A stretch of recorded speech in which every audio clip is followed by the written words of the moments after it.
Hey everyone, welcome to the RotoGrinders Morning Grind Podcast. I'm your host, Stevietpfl. It's Wednesday. It's November 23rd. It's 2022. 12 NBA games to talk about here on today's podcast. We got some injuries. We got some back-to-backs. And we got Mr. Snacks himself, Will Priester, ChiefJustice06. Chief, what's happening, my friend?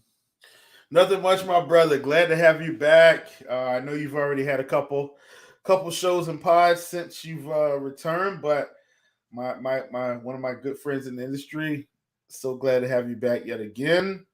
And we got a big doozy of a slate, so I will pass it along to you and let you do your thing. And let's help some people make some money. Let's again, as always, I like to remind people, First Look Podcast. Like Tuesday is the perfect example of that. You know, when we were talking about Tuesday slate, like Jokic and Murray and those guys were like doubtful, they got ruled in, and the whole slate changed an hour after lock. So First Look Podcast, we're just going to break down and, you know, potentially talk about some trends and some plays to look at here as a first look. If you haven't already, head on over to the RotoGrinders Morning Grind YouTube page, subscribe, turn on notifications, like the video, comment if you want. I try to check the comments throughout the day. So if you have any comments, try to communicate with people as much as possible. If you want to hang out during the show live, you can hang out in the chat room. There's Nick Nelson in the chat right now talking about the NASCAR championship. It was unreal.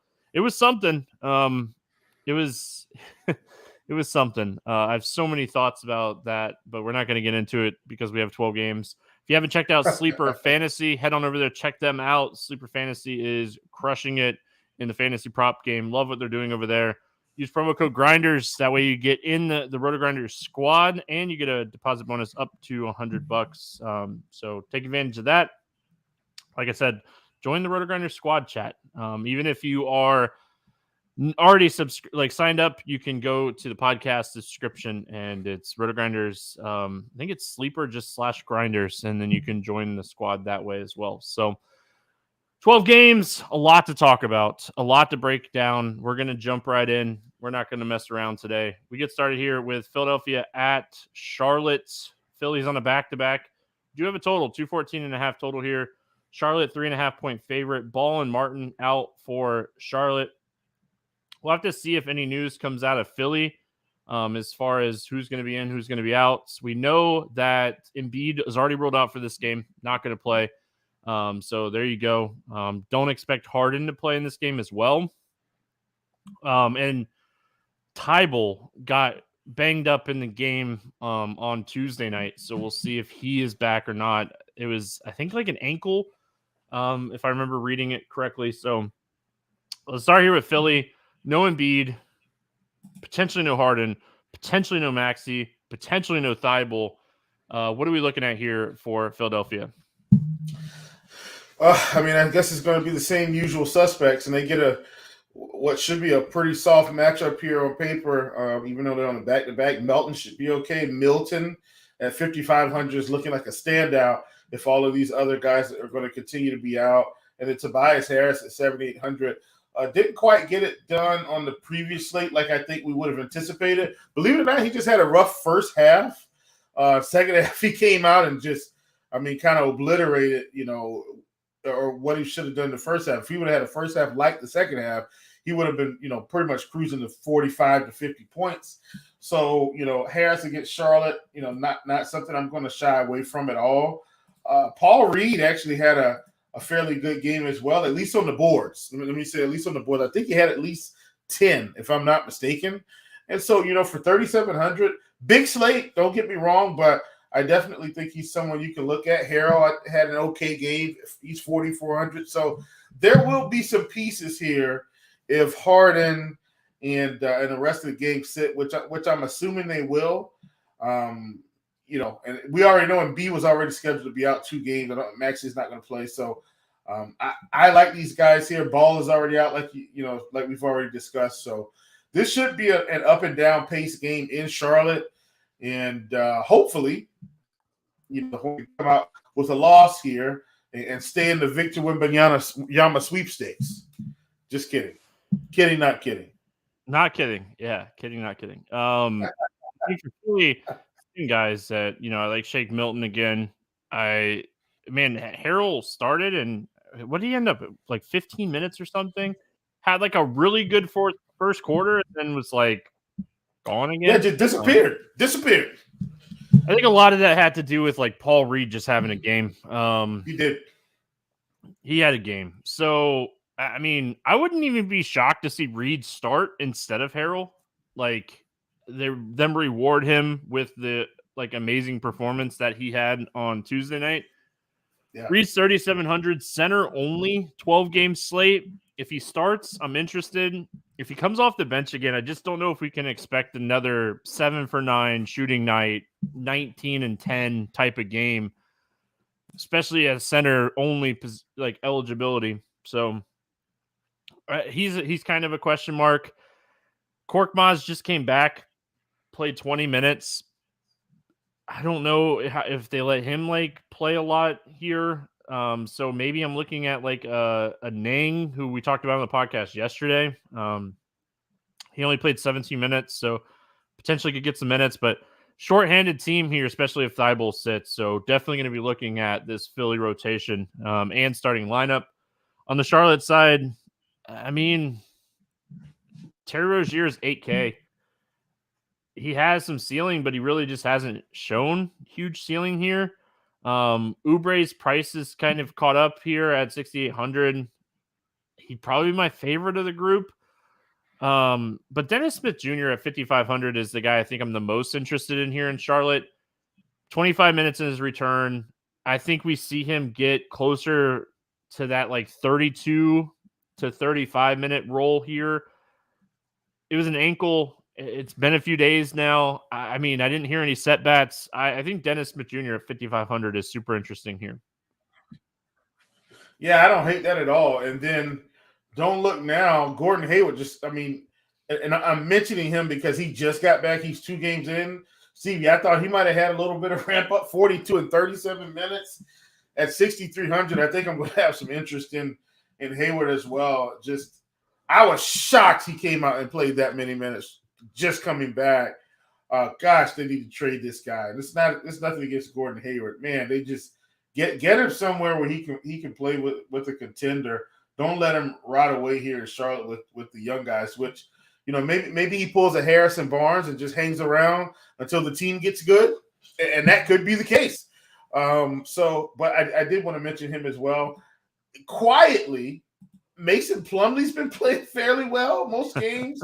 It's not every game. I mean, he did go through a stretch where it was like, felt like 35 to 40 points, a night.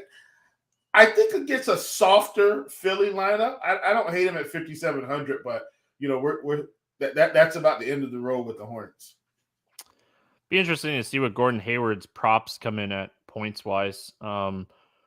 Like even like points, rebound, assist type of thing, like what that comes in at, because if it's just low and we could take advantage of it, the minutes are going to be there. The matchup's nice because Philly's shorthanded and it's a back-to-back for them. So Charlotte's like actively trying not to win games, I feel like. So, I think this game stays remotely close. So yeah, definitely a game to look at for a low 214.5 total.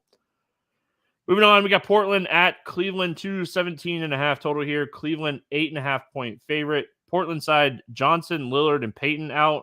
Cleveland side, LeVert, Rubio, Windler out. Kevin Love questionable. Start on the Portland side of things. Obviously, no Damian Lillard. He's going to be back in a week or two, it sounds like. But we kind of know what to expect without Dame. So what are we looking at here for Portland? Well, to look at Anthony Simons. When Dame is out, the guy's going to take at least 20 shots or pretty close. Took 19 against Utah, 23 against Milwaukee. Now, look, he was very efficient. Shot about 52% from the field, 27% from 3, and still shot 52%, which should tell you kind of how this thing went down. Shot 30% from 3 in the game before that, 7 for 19, 36%, very inefficient. But the other thing that Anthony Simons is doing is the peripheral. So when Dame is out, the ball is in his hands. The usage rate is up. 7 assists and 8 assists against Utah, 5 and 4 against Milwaukee. He gets a matchup with Cleveland. That's a guard-heavy team anyway. So, if he can continue down this path of picking up rebounds and assists, the scoring is going to be there. And if the scoring is there, I mean, this guy's going to blow through these totals. So we already know, like you said, what to do there. This should be a game where Nurkic continues to get minutes because, I mean, he's got Jared Allen on the other side at 6,400. I mean, he's a guy I think you can look at now. His ceiling does feel a bit capped in a general situation. I am going to give him a bump with Damian Lillard out, hoping that they need him, down the stretch. Jeremy Grant is another guy that's been playing fantastically for a stretch, but he's kind of come back down to earth here. I don't mind a flyer on him, but he wouldn't be, a primary target. Simons has a 32% usage rate with, Lillard off the floor. That's a 4.5% increase. We know we know like the usage is there. Nurkic, you mentioned Nurkic. He's averaging almost 1.3 fantasy point per minute with Lillard and Johnson off the floor this season. So, I mean, Nurkic, it's always just, will he get enough minutes? 6,400. If he's going to get 30 plus minutes, he has some upside. It's just the minutes are all over the place. So I think large field tournament play on him. Grant, very playable. 7,100 is just kind of pricey. He might be someone you end up more looking at like on your fantasy prop type of sites more than like playing him on DK at 7,100. So I think that's where I'm looking at Grant more than anything else. Sup, Yappy in chat. What's happening? Great call on the KD fade. Did that work out? I didn't play him, so I didn't even check. Sounds like it might have worked out. Cleveland side of this game, Will, no LeVert. I mean, that's big in itself. I think the other thing that, we're going to be paying attention to tomorrow is like Kevin Love playing or not playing. He plays enough minutes where he makes a difference in rotations. Donovan Mitchell, Garland, these guys have been fantastic. They've been even better when LeVert's not been playing or on the floor. What are your thoughts here on these Cleveland, guards? They're kind of pricey. Yeah, they are. Once again, though, this is a fairly guard-heavy team. Now, like we talked about, we already know LeVert is out. I think Mitchell in tournaments might be sneaky. And the reason why I'm saying that is when the scoring is there for him, the fantasy points are typically up. And so what I'm banking on if I'm playing Mitchell is the fact he's probably going to score, somewhere around 30 real points. And if he does that, the good thing about him this year as well is the peripheral, Stevie, which I've enjoyed. Even with Garland back, I thought he was going to possibly take a dip in assists and rebounds. But, I mean, if you look at the game log, he's still getting there. Like that's so I'm very pleased with the production that Donovan Mitchell is putting out there. Garland at 8,800. You can't play both of them. If I was going to play one, it will probably be Mitchell for the scoring. But one of these guys is going to get there. I just honestly can't tell you which one it is. I do think Kevin Love will play. And as a result of that, I'm kind of out on the bigs. I don't hate Allen. Like, I feel like Allen could get there against anybody. But 6,700 is going to have to deal with Nurkic. I think I'm going to pass. I'm mainly interested in the guards. If I'm multi-entering, like let's say I'm running 150, I probably just put Mitchell and Root together and then just set a rule where, I only play one of them at a time. I think Mitchell's the play if you want to run some tournament shots on Cleveland or Garland. You got to remember this game, 217.5 total. It's not a game where we're going to see like an incredible pace pushed. Cleveland is 29th in pace.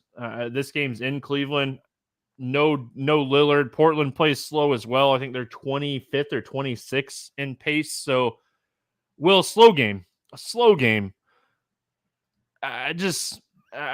Tournaments only. I think tournaments only. If Kevin Love sits, obviously it could potentially open up some stuff, but I think it's a tournament only spot. Evan Mobley is someone I always like looking at props because, he's someone that is very capable of getting 25 plus rebounds and points, and his line usually comes in like the 22.5 type of mark. So I always like looking at Evan Mobley's points rebound prop. Yeah, absolutely. I'm with you 100%. All right, we got Minnesota at Indiana, 235. Here we go. 2 points favorite in Minnesota. McLaughlin, Anderson questionable, and then on the Pacers side, Duarte and Tice out, Jackson and Newbard both questionable. So let's start here with Minnesota. We go from talking about a game that's going to have not so great pace to a game that has two teams in the top 5 in pace. Just a fantastic spot if the Pacers keep this game close. This is an amazing spot for Minnesota. The Pacers are a bottom 15 defensive team. They play fast.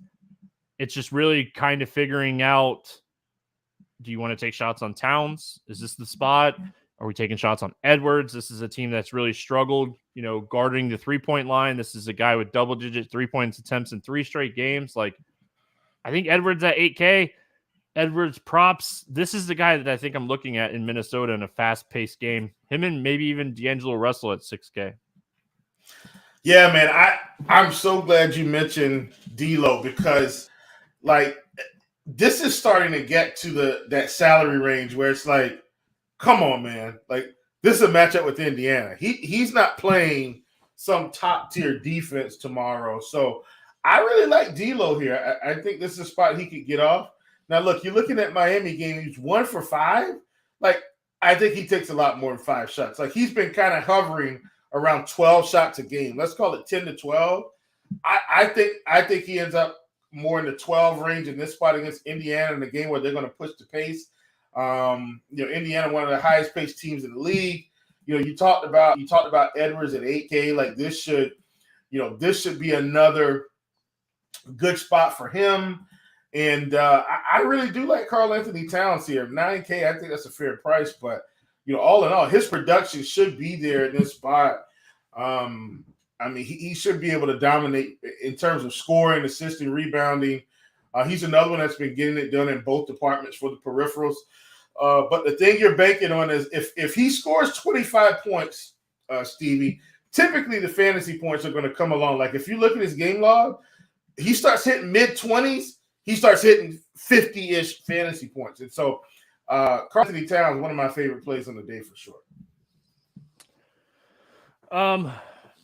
The thing that I do like about Cat, especially on DraftKings, is you can play him at power forward. We're going to have so many great like center plays. Being able to get Cat at power forward definitely opens up the possibilities of playing him. Rudy Gobert is someone that like love when you can find his like rebound prop around like 8.5. Jump on that. I think especially in this type of matchup, very fast paced game. So the Pacers side of this game, I mean, if this game stays close, like if you're taking shots on Edwards or Towns, I think you have to play either Halliburton or Buddy Hield and just hope, lights out type of shooting game. Buddy Hield has been struggling shooting the ball. He's still putting up the shots, Will. Double-digit 3-point attempts in 4 of the last 5. They're going to fall, and he's going to have a big game here soon. 6,300. Halliburton, I think, is the best play, but he's also the most expensive play. Talk to me here about the Pacers. Yeah, man, I honestly, I think you summed it up perfectly. There's always another guy that's kind of going to go off and contribute. I really wish Benedict Mathurin was playing about 35 minutes. He's playing about 27. I don't think that's fantastic, man. Yeah, I just, God, if he was playing 35 minutes, like, he'd be the guy. I'm saying in terms of salary production. Man, just get the man 30 plus minutes, 35-ish. Anyway, they're committed to playing TJ McConnell. And so TJ McConnell played 32 minutes the last game. So you're like, Indiana, what are we doing? Like, come on, man. And that's what I have to say about Indiana. It's Halliburton. It's I think you can get away with Miles Turner. I don't love it, but it's possible he has a big game.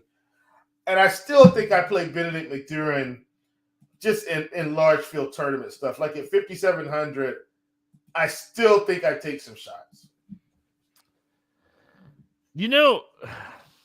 Okay, I don't love Turner in this game. I don't love the matchup, but like the more I think about it, the more like Jackson might be interesting here because they might be forced to play bigger in this game. Yeah. I don't think he's the craziest. Like Jalen Smith, it would be the guy like you could definitely take some tournament shots on as well. Like one of those two guys. Yeah, Jalen will get his 20 minutes at least. And then it's up to the rest of them. Like it's who's getting Towns, right? Like you don't want to play the guy that's getting Gobert. You want to play the guy that's getting Towns. Yeah. All right, cruising along. We got Dallas at Boston. 218 total here. Boston 4-point favorite. Dinwiddie questionable. Keebler doubtful. Boston side Gallo and Robert Williams out. But the big news here that we're going to be paying attention to that could change the entire slate. Jason Tatum is questionable. If he were to sit, it would obviously matter a lot. It's an ankle sprain. Really, typically with ankle sprains, it's how does he wake up? Is he sore? Is he going to be we'll see. So who knows? We're going to talk about it both ways. But let's start here with Dallas. Luka is 12-8. If there's one guy that you could potentially get 80 plus fantasy points on any slate right now, I would put Luka at the top of the list. So what are we doing here with Dallas? Man, so Luka is the absolute stud play, right? Like there's no doubt about it. Let's just say this is his season, Stevie. Like he's pretty much probably at the top of the MVP discussion, I would say, for this season with the way he's playing. And not only the way he's playing, but the way he's playing with his team. He's 12-8, and he might be the only guy I want to play from Dallas outside of Christian Wood if Christian Wood got 30-ish minutes. But I guess you could take a flyer on, and I don't want to say flyer. Flyer makes it seem like he's a terrible play, but I need Christian Wood on the floor producing. Jason Kidd, can you please give this guy at least 30 minutes a game? And we're in business here because right now Luke is the only person I actually want to play. If Dinwiddie were to sit, then Tim Hardaway Jr. is going to take a bunch of shots, and then do the shots go in? At 4,300, I think he's fair. I think that's a fair price. But it's mainly Luka, and let's just hope Jason Kidd gives Wood close to 30 minutes, and Wood would dominate in this game. Boston's been struggling inside.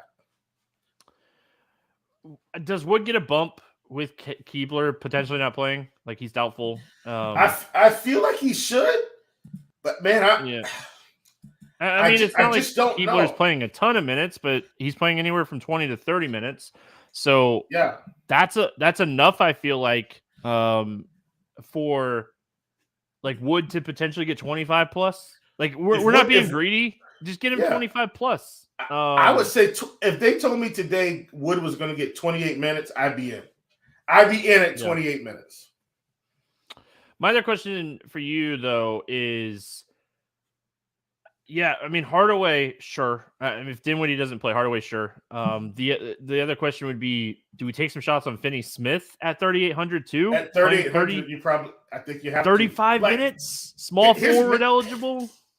His minutes aren't going anywhere. So that's the crazy part, right? Like he's going to play regardless, and so it's up to does he hit a few shots? Does he pick up some stocks? But at 3,800, that's the price where you have to roll the dice. I mean, that's basically what we're doing here. We're rolling the dice on the price, and I mean, I think that's the way you approach it. I think that's the fair way to do it for sure. Reggie Bullock is going to be in a similar boat, honestly, at 3,400. And kudos to him for just kind of creating himself a role in the NBA and sticking, Stevie. Like, Yeah. Man, kudos to him. Bullock has got a 25 fantasy point game minimum at 3,400. I think he goes in the pool. Really just depends on who's in and out for Dallas. Yeah. Those secondary players matter a little bit. Luka, obviously, he's Luka. I mean, we don't need to get into it too much with him. Boston side, this all depends on Tatum. Tatum changes the entire slate, whether he's in or out. If Tatum plays 10-7 fast, I mean, I don't hate him. He's going to fill up the stat sheet. If Tatum sits, Brown, Smart, these guys, all White, like all become very, very interesting plays. Talked about Grant Williams the other night. Will, I got my 35 minutes I really wanted from him. And it just didn't get, like, he didn't bust, but he didn't get there either. Yeah. He was got it right, and he just didn't produce. Talk to me here on the Celtics. Yeah, I think if Tatum sits, so the value on DK is going to be in Smart, Brogdon, and White, right? Like that's where the value is going to be. And then it's I guess the decision is this. Does Jaylen Brown do enough to warrant paying up? Because it's not like he's 7,300 where he was for years and years and years. Or, lower sevens, mid sevens. He's mid eights now. Absolutely, I get it. But it's does he do enough? Does he give us Jason Tatum level production if Tatum sits tomorrow? And at 8,500, I don't know if he does. He's capable, but Dallas has been fairly stingy on the defensive end, like fairly stingy. I'd go out on a limb and say, if Jaylen Brown does anything, he scores a few more baskets, but he doesn't break the slate. And so I'm willing to fade him at 8,500. Boston and the whole slate kind of, I mean, I don't want to say the whole slate, but it definitely matters whether or not Tatum plays or not. So we'll definitely be watching that one. Washington at Miami, 211.5 total, lowest total on the slate. We hardly ever see totals this low anymore. Miami, 1.5 point favorite. Beal, Hachimura, Morris, questionable, right out for Washington. Some big news there. On the Miami side, Butler's out. Dedmon is questionable. Hero is questionable. Robinson's out. Struss is questionable. And Vincent is questionable. This is a game at 7:30. We're going to be watching a lot for news just because, like, it might not be the best game environment on the slate, but it has a ton of potential value. So let's start with Washington, Will. I mean, we were just talking about it, right? The whole slate kind of depends on, whether or not Bradley Beal plays. Because if he were to sit, 8,600 for Kyle Kuzma is not enough, especially with no right. Like, Kuzma is going to shoot the ball 30 times in this game if Bradley Beal sits. So what are we looking at here for Washington? Yeah, I think that's that's what we're looking at. I would throw Denny Avdia in the mix as well. Like, if Denny gets 30 minutes, he's another guy. Here's the other thing I like about Denny. He will get peripherals, probably more so rebounds. Like, if you look when he's played big minutes, Stevie, he's put up points and he's put up peripherals. And so, 32 minutes against Dallas, 12.6 rebounds, 4 assists. 34 minutes against Utah, 13, 7, and 3. Memphis, 34, 21, 2, and 5. OKC, 30 minutes, 12, 7, and 2. Like, and so the Charlotte game, which is, of course, probably a lesser defensive game, shot 6 for 11, 12, 13, and 1. I just think he's shown that he's going to get production kind of in an all-around fashion at 5K if a lot of these guys from Washington sit, like, possibly we anticipate, or not, I don't want to say anticipate, but if these questionable tags become doubtful tags, become out, then I think Denny's squarely in the mix, and Rui Hachimura being out is only going to help him solidify those minutes. Another guy to watch is Casper, Corey Casper. Like, he's already getting a solid role here, over 29 minutes in 4 of the last 5. over 29 fantasy points in 3 of the last 5 games. He has some upside. So watch him at 40. Yeah, 4,300. No Butler defense wise. So, yeah, I mean, the Miami side is so hard here night before because we need to know if Hero and Struss are going to play. Because like if these guys are out, Kyle Lowry is 7,700. It's not like you're getting a huge value on him, but this is a guy that's gone over 50 fantasy points in 2 of the last 3 games. So like he has to at least be in the conversation if these guys sit. So yeah, I mean, we're looking at Miami and going, who's playing? Yeah. What are your thoughts here on the Heat? So my first thought is Kyle Lowry he's got a Toronto jersey on from his, one of his earlier seasons on under that Miami Heat jersey. He's feeling good right now. He's feeling fresh. I mean, but honestly, it is good to see that he can still get it done. And I mean, man, if Miami could figure out how to make this work when everybody's back, obviously he won't have to carry the load. But, if this team wants to be a playoff team, there are going to be some spots where Kyle Lowry may have to put up these kind of performances to just help push them along. So I'm just excited from a real basketball perspective on him. From a fantasy perspective, though, as you've already mentioned, Steve, over 50 in two of the last 3. That one against Washington, where everybody was out, he put up 70. Like 70, Mike. Like Kyle Lowry and 70 should not exist in 2022, but it does. You talk about the Toronto jersey. He was repping a Superman jersey in that game. Absolutely, man. Yeah, that's on his off. He had a triple-double, 20, 10, and 15. Incredible. He was feeling it, man. Did they win that game? Like, I think they went overtime. I can't remember if they won.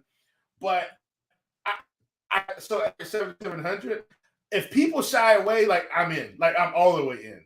Because I don't think there's any reason to fade him if all these guys continue to sit out. Bam is, he's probable. If Bam is in at 8,200, like, man, just fire him up as well. And then now it's just the peripheral pieces. So, with Jimmy being out, that does help. But, man, I'd almost just prefer Hero, Struss, and Vincent to sit again so we can continue to play Lowry and Bam. I forgot to mention Porzingis on the other side of this game, and it wasn't like an oversight. It was just he's 8,900. He's really pricey. He's someone you could look at in the prop game if you want to. He's been really good for props, like really good, insanely good this season. Especially if like Bradley Beal doesn't play, you could really kind of take advantage of him in that aspect. He's just expensive at 8,900. Not saying he's not playable. Center only on DraftKings makes him a little bit tougher to play at 8,900 on a big slate. One other thing I want to mention too about props on him, Stevie. So for whatever reason, the books just keep him at anywhere from 19.5 to 20.5 points. And his first half props typically ends up around 9.5 to 10.5. And for whatever reason, they just run the offense through him in the first half. It's amazing. So I think the way the rotation is set up, and I've been tracking this because we've taken a lot of first half props. So if you're playing Porzingis, look at his first half prop. If it's 9.5 or 10.5, just take the over. I think he's been playing the whole quarter pretty much, Stevie. So what happens is he picks up, 5 or 6 on the front end, and then Beal and the gang leaves, and then it all runs through him. And so in the first quarter, he's been hitting 8 to 10 real points. Then he just needs 1 or 2 more, and he's over. So I just wanted to point that out because you mentioned the prop game. I think it's a great call.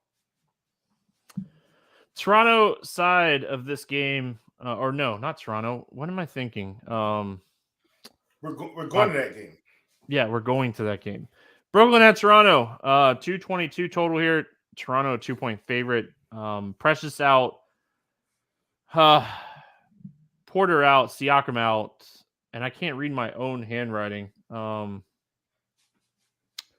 think it says Barnes questionable and Banton questionable.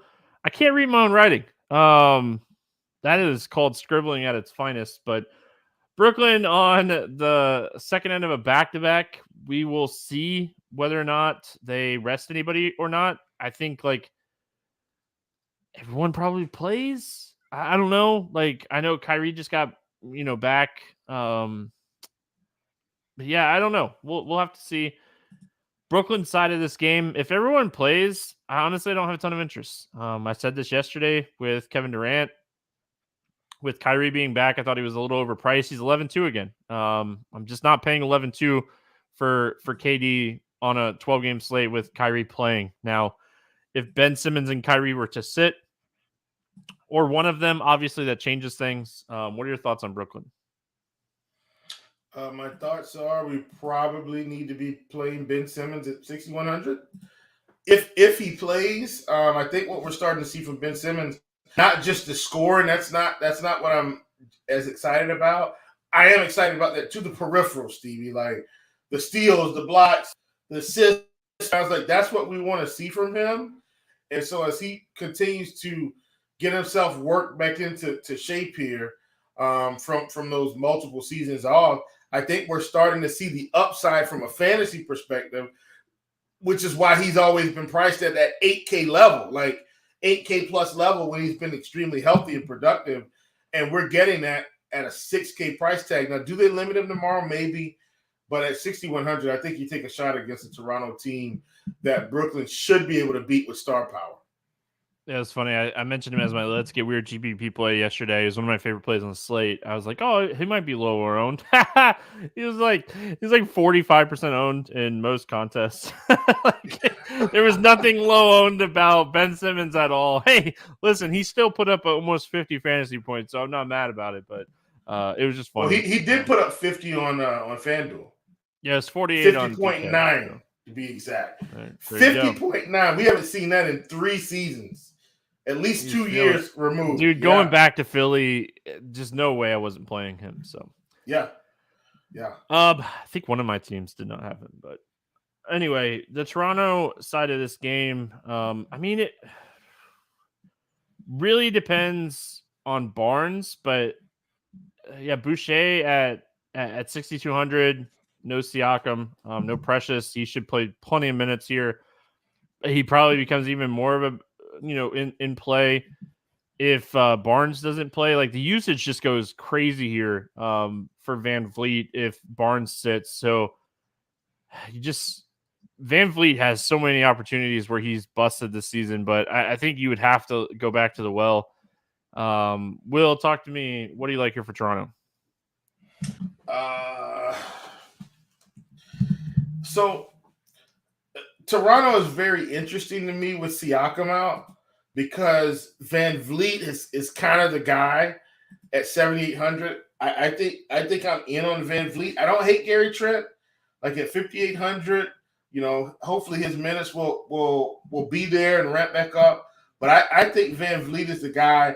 I'm just committed to not Scotty Barnes. Like I wanted Scotty to be great when these guys were out. I know he had 160-point game. But all in all, I think I'm just going to fade Scotty. I think it's Van Vliet or bust for me. They've priced up Chris Boucher, which I hated. I was hoping they were going to keep him in that 5K range. They did not. Once again, nothing against the Toronto Raptors, but it's mainly just Van Vliet for me.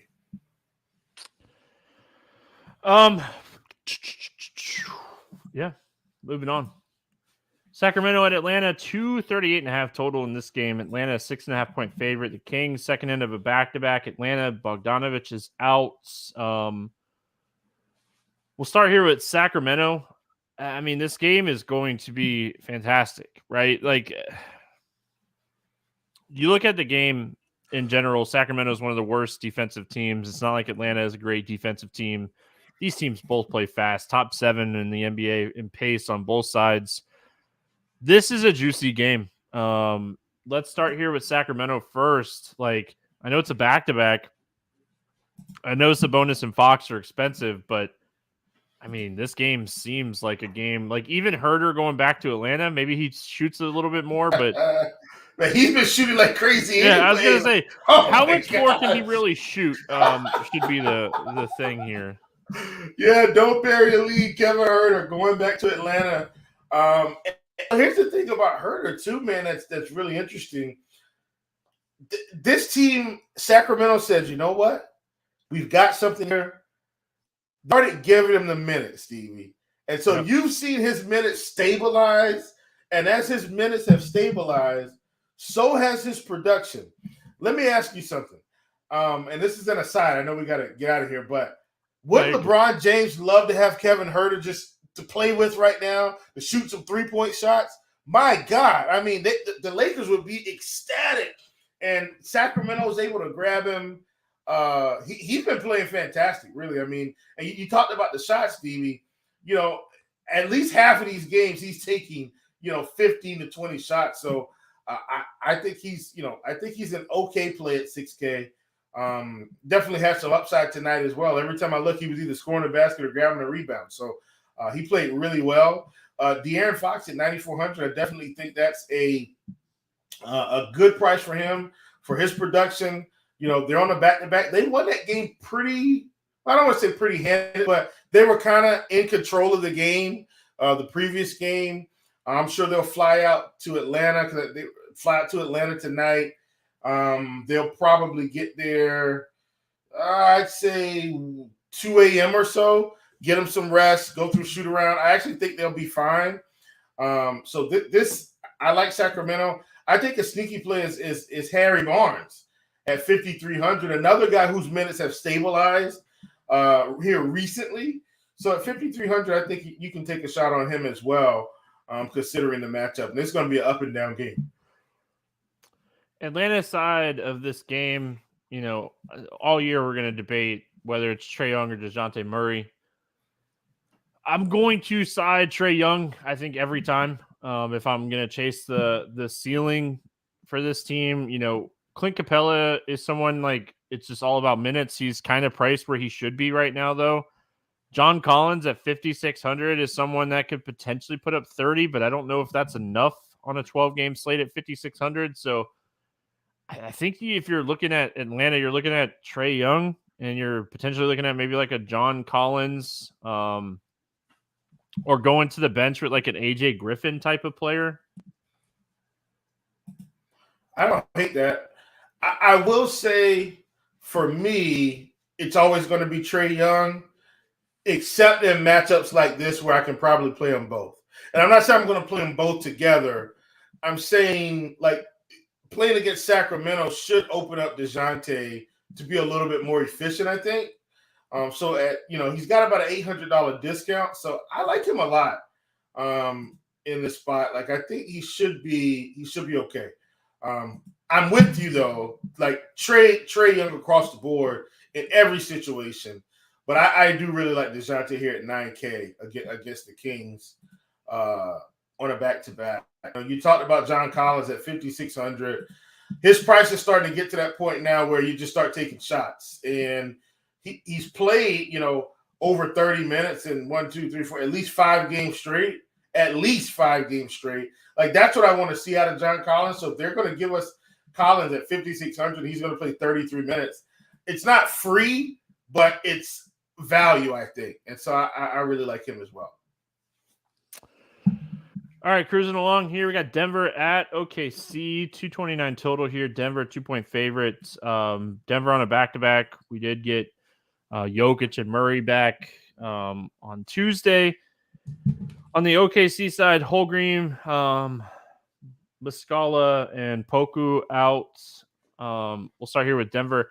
Well, what's funny is I really like my main team for NBA, and I was like, man, I don't really have anybody to shift Michael Porter Jr. off of. I guess I'll just let it ride. 32 fantasy points at halftime. Sup? That's all you want. Listen, this is because I said it, he'll probably put up 2 more fantasy points the entire game or something. But it's always funny when you're on the right side of that, because you're on the wrong side. I feel way more than you're on the right side, but I think it's hilarious. So, talk to me here about the Nuggets. So, I'm not saying they will, but this is a game where Jokic and Murray might sit just coming back off protocols. I'm not saying they will, but I'm saying they're literally just getting back. I want to see where their minutes have been, because maybe, just maybe, they sit. But all in all, if they don't, I kind of don't want to play anybody from Denver today. Jamal Murray at 7K is I feel like priced up to where he should be now. Bruce Brown is priced up because of the fill-in. Bones Highland is priced up because of the fill-in. Michael Porter Jr. at 6,100, I think, is where he should be, considering the general production that he's put up over the season with the full lineup. Gordon at 5,600, I think is, maybe he's got some value, but I think that's fair considering that lineup is coming together. And then Jokic at 11. Believe it or not, Stevie, Jokic has not validated this salary for most of the season. Like, he's averaging 50 fantasy points. At this particular salary, he should be averaging about 57, 58. So I don't mind taking basically a full fade on the Denver offense, on the Denver players, until everything kind of stabilizes again from Jokic and Murray being out. My screen didn't refresh. Starting the fourth quarter, Michael Porter Jr. is at 32 fantasy points. Still not mad about it. No. Jokic and Murray to start the fourth quarter are at 27 and 26 minutes. So they're probably going into the 30s, which that means like there's no minutes restriction on these guys. I will note that Bones Highland, he had an illness. He was questionable. He ended up playing, but he only played, I think it was 8 or 9 minutes, and then has not returned since. So he probably something to kind of watch. Yeah. So I mean, potentially helps maybe like a Bruce Brown type of guy, like more usage with the second unit, but he's 6,300 because of these guys being out. So I'm with you. I think if everybody plays, you're just probably staying away from Denver. On the Thunder side of things, they're starting to get healthier as well. And the prices are not really reflecting it yet either. Like Josh Giddey is 7K. Seems like a lot. He is someone that can go for 40 plus fantasy points. SGA at 10-2, had a terrible game the other night, put up 49 fantasy points. So I say terrible. He didn't have a terrible game. He just had a really slow game where he just couldn't get anything going in the first half and still ended up with 49 fantasy points. So talk to me here about the Thunder.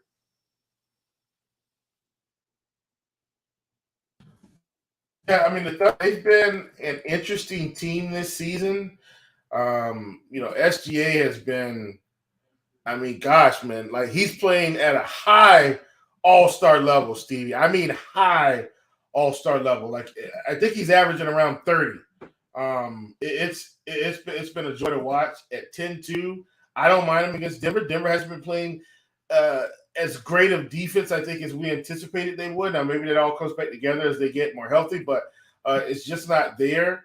And then, you already talked about Poku being out, and so, or questionable with some of these other guys.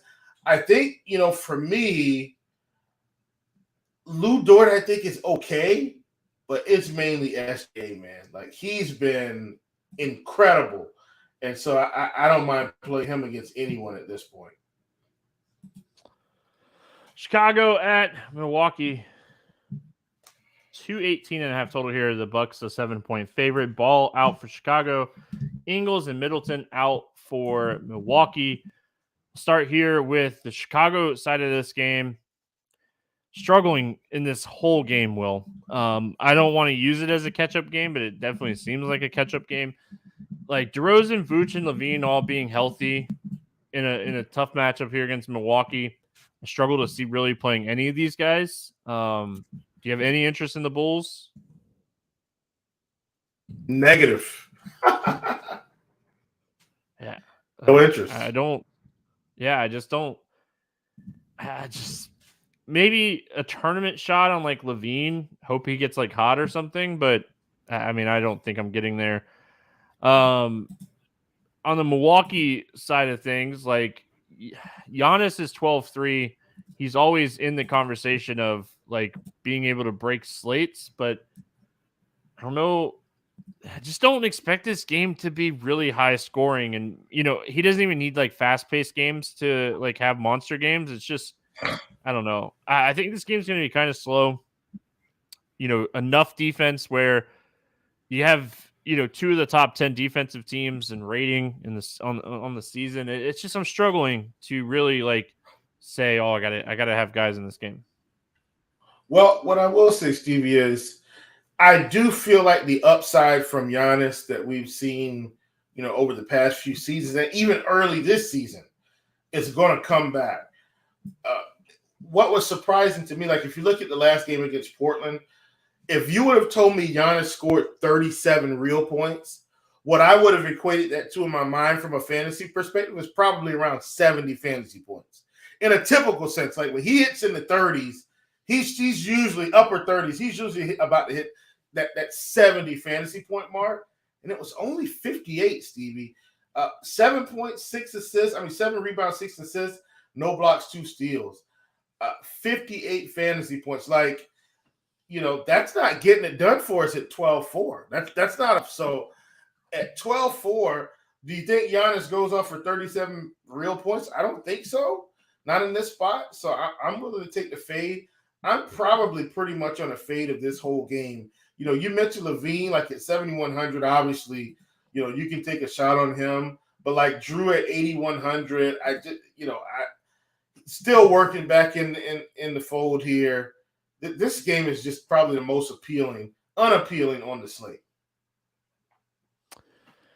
We're going to move on. We got New Orleans at San Antonio, 232.5 total here. Pelicans 7-point favorite, Little.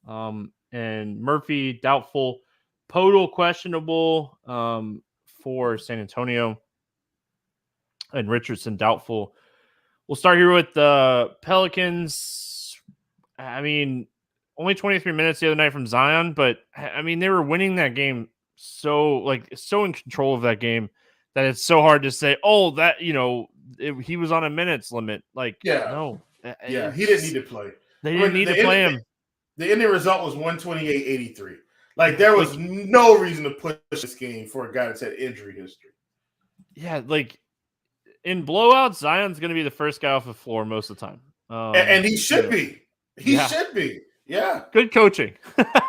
There you go. Him and CJ McCollum, get those guys off the floor. Yeah. Look up. B.I. go do his thing. We're up by 30. Hey, guys, your night's done. Come on. Come on out. Anything that you like here for the Pelicans? Not really, man. I think everybody's priced appropriately. And Steve, I really feel like this game should be similar to the Golden State game. Not as much of a blowout because we understand that Golden State set pretty much all their starters. But I think it will be something similar. Like, I feel like they cruise to a 20 to 25-ish point victory. And so for me, once again, as the coach should, I think Zion may sit late. Now, do I think he plays 23 minutes? Maybe. Maybe he plays 26, 28. And that might be enough, but I don't think it will be.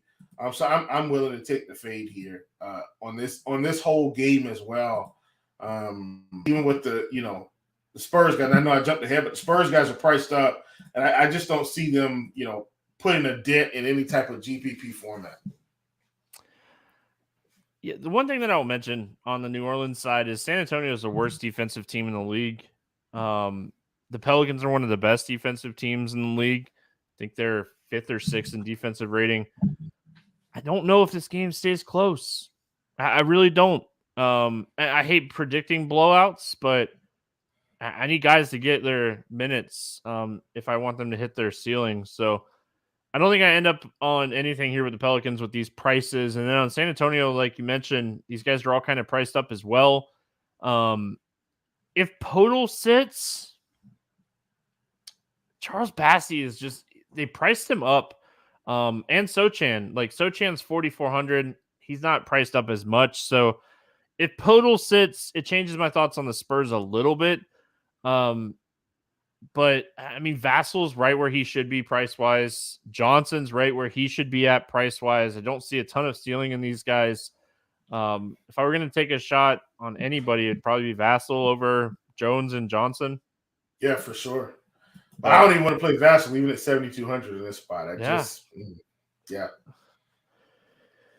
And if Podol sits, Gorgie Dang's 3,500. If this game turns into a blowout, you could large field tournament up with the Gorgeous Dong. Just wanted to mention the Gorgeous Dong. Here we go. Detroit at Utah, 228.5 total. Utah 11-point favorite. Detroit's on the second end of a back-to-back. Don't expect Cunningham to play in this game. Don't expect Stewart to play in this game. And Bay flew back to Detroit, so he's definitely not playing in this game. So we should see, kind of the same type of lineup for Detroit here tonight. On the Utah side of things, no Conley, no Rudy Gay. A couple question marks that really don't matter. Let's talk Detroit.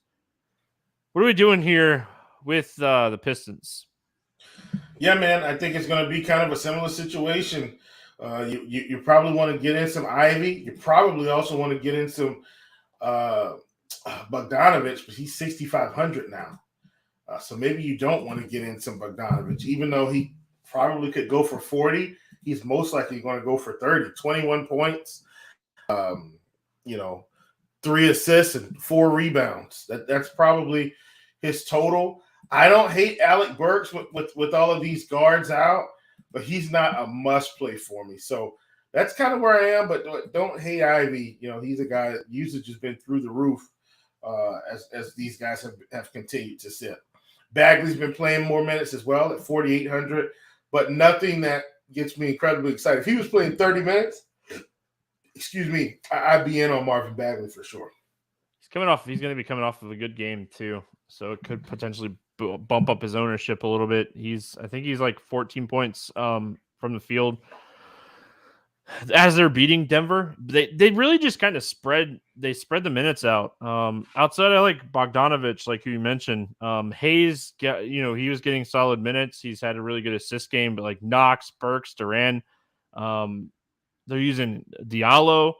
They use some Corey Joseph. Like these guys on the bench are getting too many minutes for these guys to get like 35 minutes. Second end of a back-to-back. If people start getting ruled out, maybe. But man, unless you're wanting to just take some shots on like large field tournaments on like a Kevin Knox on a 12-game slate, hoping the game doesn't stay close and he gets up to like 22 minutes type of game, like that kind of thing. I just don't see really going crazy with Detroit. And like, I mean, if you're playing Utah, like if you're hoping this game stays close, it'd probably be Bogdanovich for me. Yeah, absolutely. I'm with you for sure. And let me give this minor nugget about the Detroit Pistons. It's so funny to me, but as a coach, what I realize is Detroit is doing just enough to win a few games, but they don't intend to make the playoffs because the rotation is too deep. If they were planning on actually winning, they'd have a much shorter rotation. And I know Cade is out and all these things, but listen, they're hopping into sweepstakes too. Jump on in. Utah side, I mean, if you think this game's going to stay close, Lauri Markkanen should have a game. I still like him. Insane. Yeah, I still like him in the props side. Like whether you want to do points and rebounds plus, or if you want to do fantasy points, I like him on the prop side of things.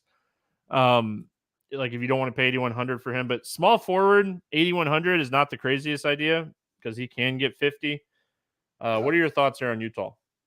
Yeah, I think, and Lauri's taking enough shots too. Like that's the other thing. Like he is, like if you look at him comparable to let's say other stars, he might not have 20 shots every night, but Stevie, he's had his share of 20 shot nights, and most nights, when he's taking 20 shots, he's hitting the 50s.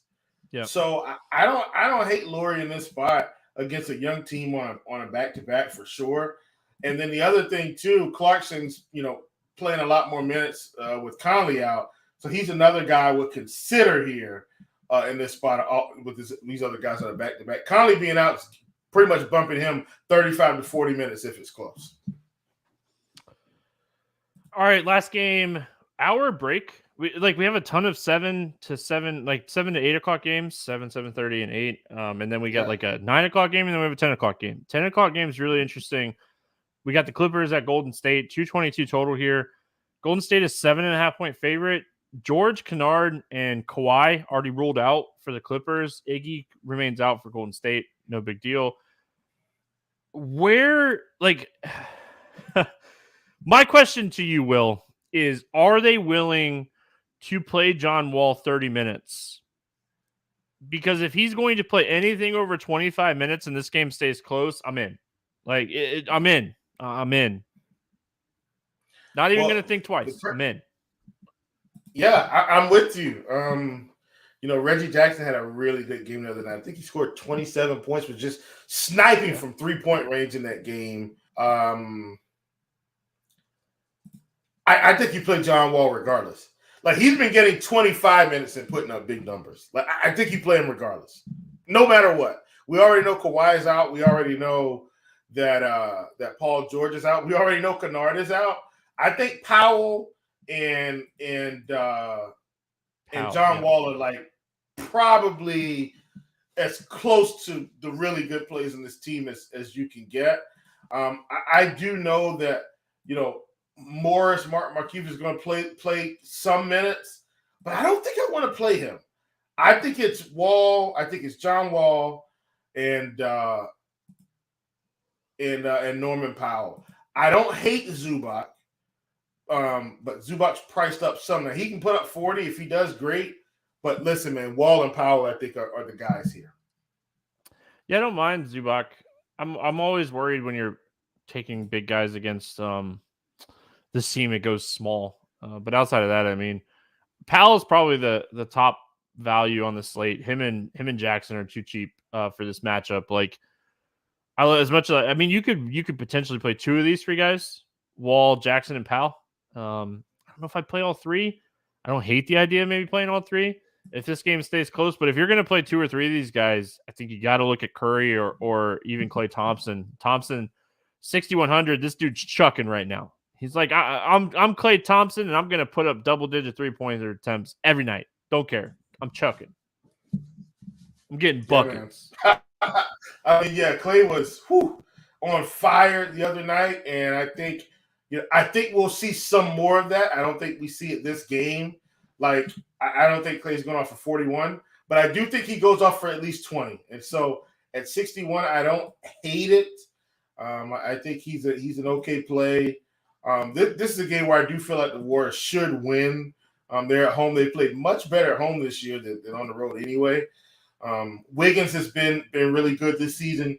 I don't hate Wiggins, but as Klay's scoring numbers pick up, I'm less interested in Wiggins game to game. And then Curry's just been out of his mind. But I don't think I want to pay 10-8 for Curry at home. And believe it or not, Stevie, I'm more inclined to play 10-8 for Curry on the road because he's got to score more points to help them win. At home, they've been fine. So I'm going to keep that philosophy for now and probably mostly fade outside of Wiggins and Klay Thompson. I don't mind the Wiggins call. I think this is a spot where with George and Kawhi out, I just see Klay kind of getting a lot of open looks. At the end of the day, that's what I'm looking for. So definitely don't mind him.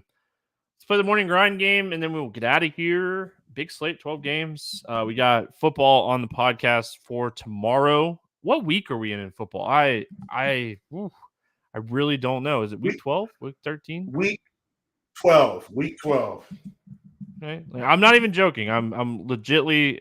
I was curious. Week 12. So that's what happens when you have a couple weeks off and you don't pay attention at all. So, all right, that was enough to delay. Favorite play under 5K to go 7X. Who do you like today?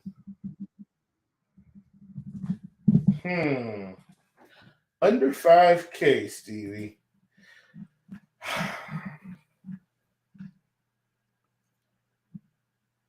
Gosh, man. This is a tough one for me because my favorite play is probably right at 5K. Give me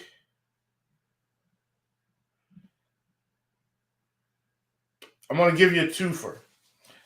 If Dinwiddie is out, give me Hardaway Jr.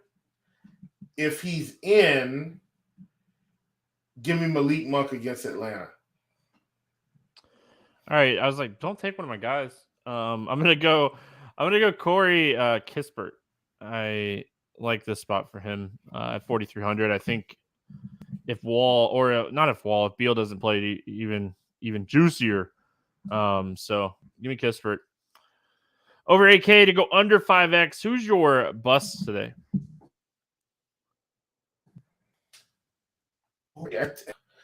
Man, I think it's going to all be up top today. I know you've got a guy that you like. Give me Giannis. I just don't see him going past 60 fantasy points. Especially after he scored 37. It's 37 real points still there. I don't see it against Chicago. I mean, this is a no-brainer for me. I'm going right back to the well on Kevin Durant. He might burn me if some guys get ruled out, but I'm going to say right now, with everyone looking like they're going to play, I'm going to go KD.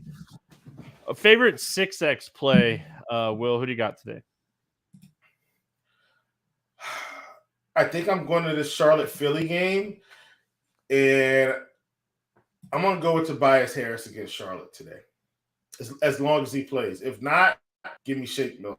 I keep giving you twofers, but just trying to make sure people understand what I'm thinking. I think we're going to have a really big night from Anthony Edwards.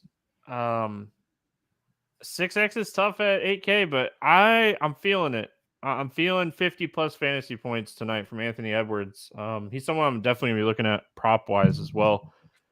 So give me Anthony Edwards. Let's Get Weird GPP play of the day. Who do you got for your Let's Get Weird GPP play of the day? Well, I kind of talked about this guy. I'm not sure if where the ownership is going to end up on him just because of how the slate's broken out. Give me Donovan Mitchell at 9,200, man. I really like this spot for him against Portland. I think he kind of gets lost in the shuffle. He could put up a big number here. Donovan Mitchell it is. I always this is one of my favorite questions every day, but my Let's Get Weird GPP play of the day. I'm trying. I was looking in this 7K price range and was who could potentially be different? I don't know what his ownership will be on a big slate, but give me Grant from Portland. Jeremiah Grant. I think he has potential. It's a tough matchup against Cleveland. I just think he's going to be low owned in this range with some really good plays. So give me Grant. Any bets standing out to you here night before?